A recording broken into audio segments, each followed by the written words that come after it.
More on what these developments will mean for Europe, I want to bring in Thomas Waitz. He's a member of the European Parliament and co-chair of the European Greens Party and joins us now live. Good to have you with us. Hello, Linda.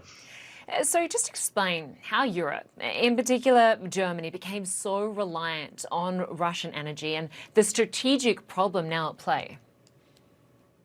Well, Russia is supplying gas to Germany and other European countries, Western European countries, but also very much to former Eastern European countries since the 50s, basically. And the gas supply was always a secure source of energy, and it was a very cheap source of energy. But as we have seen, Russia already aggressing Ukraine around the Crimea invasion 2014, the surprising thing is that many European states, Germany, Austria, and others, have even increased their dependency on Russian gas because it was so pricey.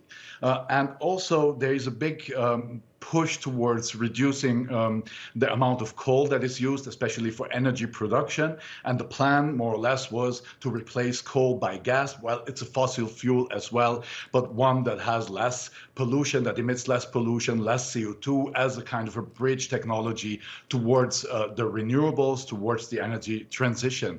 And this high dependence now is heavily firing back. Vladimir Putin and his regime is using energy sources as a weapon. It is using gas to destabilize the European Union. He's trying to divide the unity in the European Union when it comes to the sanction, to uphold the sanctions. And this is the situation we're finding ourselves in: very high inflation, skyrocketing prices for gas supply. And this is causing quite some political troubles here on the European continent. Russia, of course, claims that the cut of gas flowing through Nord Stream 1 is because of maintenance work, technical work. What's your party's view of that explanation? Well, as many energy experts that know the scene pretty well, we doubt that this explanation is even close to the truth.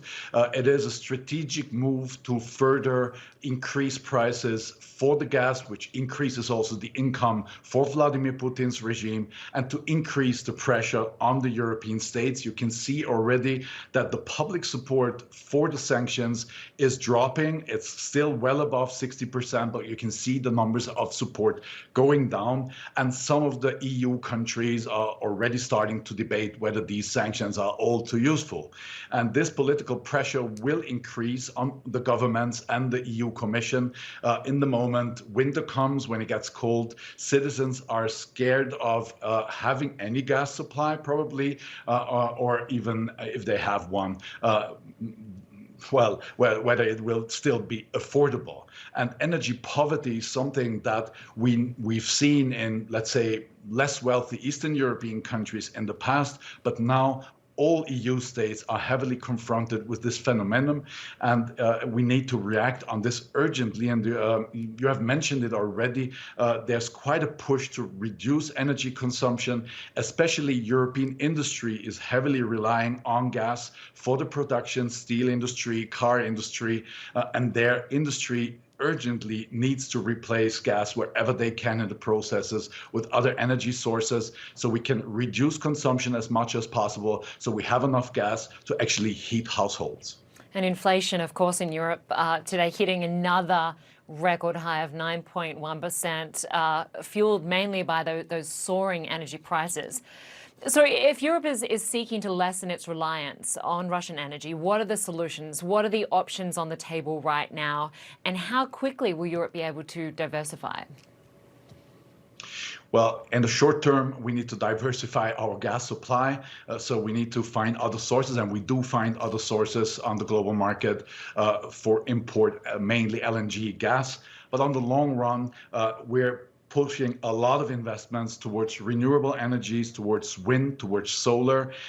Hydro may not be the perfect solution, because we've seen, due to global warming and climate crisis, that in this summer, even the supply from hydro energy has dropped substantially. We had droughts across the European continent. Even nuclear was not able to supply proper amounts of energy because the water to cool missing in many areas of the European Union. So the investments go into renewable energy, solar and wind. Also geothermal sources are very interesting in the moment. Yeah, and we see some companies, energy producing companies, having huge amounts of profits. We're debating windfall taxes in the moment to tax these extra profits, and with this finance the support for less income households and for the change towards renewable energy. Couple of little breakups in audio at the end, but you made some really good points. Thomas Waitz from the European Greens, thanks very much. Thanks for having me.